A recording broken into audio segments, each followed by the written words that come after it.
याना Jadav school की आज नहीं हियरिंग थी साहब। याना जादव स्कूल के मैटर में हमारे बेल एप्लीकेशन पे आर्गुमेंट कल हुआ हमारा, और जो बेल एप्लीकेशन हमने दाखिल किए थे ये उदय विट्ठलराव देवरे, ये उस टाइम के पे यूनिट के सुपरिटेंडेंट थे। तो इनको भी पहले छावनी पुलिस स्टेशन में CR नंबर 98/2025 में इनको आरोपी बनाया है, और इन पे आरोप रखा गया था कि भाई इन्होंने ये सब मिलजुल के ये लोगों ने झूठे कागज पत्र बनाकर ये संदीप जादव करके जो एक क्लर्क याना जादव विद्यालय में था, इसकी सैलरी इन्होंने मंजूर की उसकी, और इन्होंने कई 1.5 कोटी का सब लोगों ने मिलकर अपहार किया, ऐसा आरोप रखा गया था। तो कल हमने कोर्ट को बताया कि संदीप जादव ये जो एक एम्प्लॉय था, ये याना जादव विद्यालय में क्लर्क बोल के इसकी अपॉइंटमेंट की गई थी, मैनेजमेंट ने की थी। अब नियुक्ति से उदय विट्ठलराव देवरे का कोई भी ताल्लुक आता नहीं क्योंकि उदय विट्ठलराव देवरे उस वक्त ये पे यूनिट के सुपरिटेंडेंट खाली थे। मैनेजमेंट ने जो संदीप जादव की जो अपॉइंटमेंट की, उसके अपॉइंटमेंट करे बाद मैनेजमेंट ने डायरेक्ट वो प्रपोजल उसका अप्रूवल के लिए एजुकेशन ऑफिसर को भेजा। एजुकेशन ऑफिसर का काम है सब पेपर का वेरिफिकेशन करना, छाननी करना बराबर है या नहीं है। तो एजुकेशन ऑफिसर ने संदीप जादव को अप्रूवल मंजूर कर दिया था, उसके अप्रूवल मंजूर किया। उसके बाद में एजुकेशन ऑफिसर ने वो प्रपोजल मंजूर करके उसका proposal deputy director of education को फॉरवर्ड किया। डिप्टी डायरेक्टर ने भी उसको मान्यता दी, सैंक्शन दिया, और फिर से वो प्रपोजल एजुकेशन ऑफिसर के पास भेजा। फिर एजुकेशन ऑफिसर ने ये सब प्रपोजल को फाइनल मान्यता डिप्टी डायरेक्टर ऑफ एजुकेशन से मिलने के बाद पे यूनिट के पास भेजा।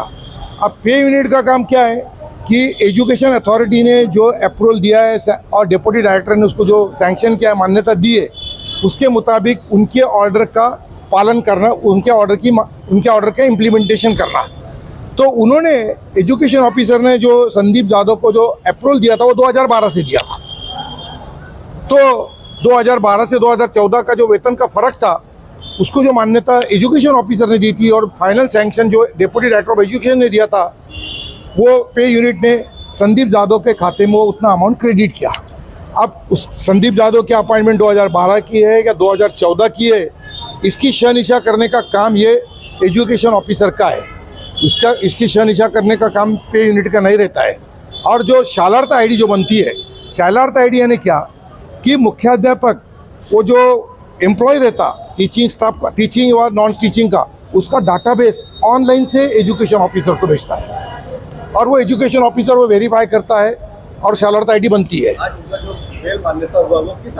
तो हमने यही कोर्ट को बताया कि इसमें इसका रोल कहीं भी आता नहीं है। जो उदय विट्ठलराव देवरे ने जो एजुकेशन ऑफिसर ने जो मान्यता दी और डिप्टी डायरेक्टर ने उसको जो फाइनल मान्यता दी, उस बेस पे उनकी ऑर्डर का खाली इसने पालन किया है। तो इसने कहीं भी झूठे कागज पत्र बनाए नहीं है, और उनकी मान्यता के हिसाब से उसने जो सैलरी का फर्क था 2012 से 2014 का, वो संदीप जादव के खाते में डायरेक्ट क्रेडिट हुआ। तो यहाँ पे हम बेनिफिशियरी कहीं भी नहीं है, या हमने कोई झूठे कागज बनाए भी नहीं है। और अप्रूवल देने का और डॉक्यूमेंट वेरीफाई करने का काम ये पे यूनिट का नहीं रहता है। ये अप्रूवल देने का काम और डॉक्यूमेंट वेरीफाई करने का काम ये सिर्फ एजुकेशन ऑफिसर डिप्टी डायरेक्टर का रहता है। ये कोर्ट ने ये हमारी बहस मानते हुए आज उदय विट्ठलराव देवरे को जमानत उसकी मंजूर कर दी। और 2 लोगों का भी मामला था, उनके उस पर क्या हुआ? ये इसमें नहीं था साहब, वो CR अलग था। उसका CR नंबर 131/2025 वो था। उसमें देखो एक प्रवीण पाटिल एजुकेशन ऑफिसर और एक दूसरे सुधीर भास्कर पगार, ये दोनों ने भी बेल एप्लीकेशन दाखिल किया था।